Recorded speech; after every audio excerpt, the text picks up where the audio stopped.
Argentina এবং ব্রাজিলের যারা সমর্থক রয়েছে তারা কিন্তু এখানে রয়েছেন। আমাদের ডান পাশে রয়েছে ব্রাজিলের সমর্থক। আমরা জানার চেষ্টা করছি যে কোন দলকে সাপোর্ট করছো এবং কেন সেই দলকে সাপোর্ট করছো। ব্রাজিল। ব্রাজিলকে সাপোর্ট করি কারণ তাদের খেলা দেখি, আর ব্রাজিলের প্রেমের পড়া সবচেয়ে বড় কারণ হচ্ছে নেইমার।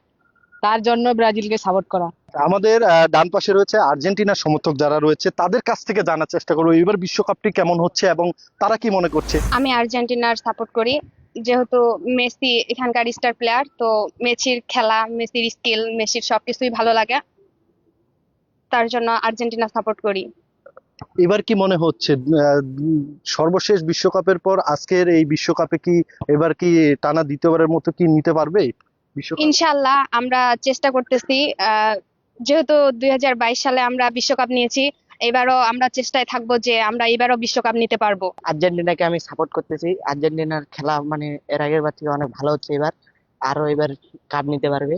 এবারের বিশ্বকাপটি আসলে মানে খুব রোমাঞ্চকর এবং সবচেয়ে বড় বিশ্বকাপ হচ্ছে। আমরা যে এর আগে যেমন 32টি দল খেলছিল, এবারে 64টি দল, 47টি দল খেলছে।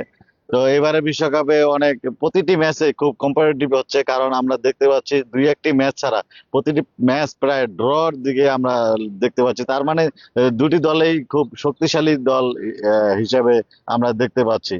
আমরা দেখছি যে ভালো একটা মানে লড়াই হচ্ছে ফুটবল বিশ্বকাপে। সেক্ষেত্রে আমরা যেহেতু দেখছি বাংলাদেশে আর্জেন্টিনা এবং ব্রাজিলের সমর্থক বেশি, সেক্ষেত্রে আপনি এই দুটি দলের মধ্যে কোন দলটি ঘরে বিশ্বকাপ নিয়ে ফিরতে পারবে বলে মনে করছেন? আসলে আমি যেহেতু আর্জেন্টিনার সমর্থক এবং আর্জেন্টিনাকে সমর্থক, আমার জন্মলগ্ন থেকে আর্জেন্টিনার সমর্থক করে থাকি, যেহেতু ম্যারাডোনার খেলা দেখেছি এবং মেসির খেলা দেখছি। আর্জেন্টিনা এবারে বিশ্বকাপ জয় করবে ইনশাল্লাহ। ধন্যবাদ আপনাকে। যেমনটি বলছিলেন যে এবার আর্জেন্টিনা সাপোর্টাররা বলছেন যে তাদের ঘরেই ফিরবে বিশ্বকাপ, আর ব্রাজিল বলছে তাদের ঘরে। তো সব মিলিয়ে যে উন্মাদনা রয়েছে সেই উন্মাদনায় কিন্তু উত্তরের জেলা পঞ্চগড় ভাসছে। এ ছিল আমার কাছে পঞ্চগড় থেকে সর্বশেষ সোহাগ হায়দার, সময় সংবাদ।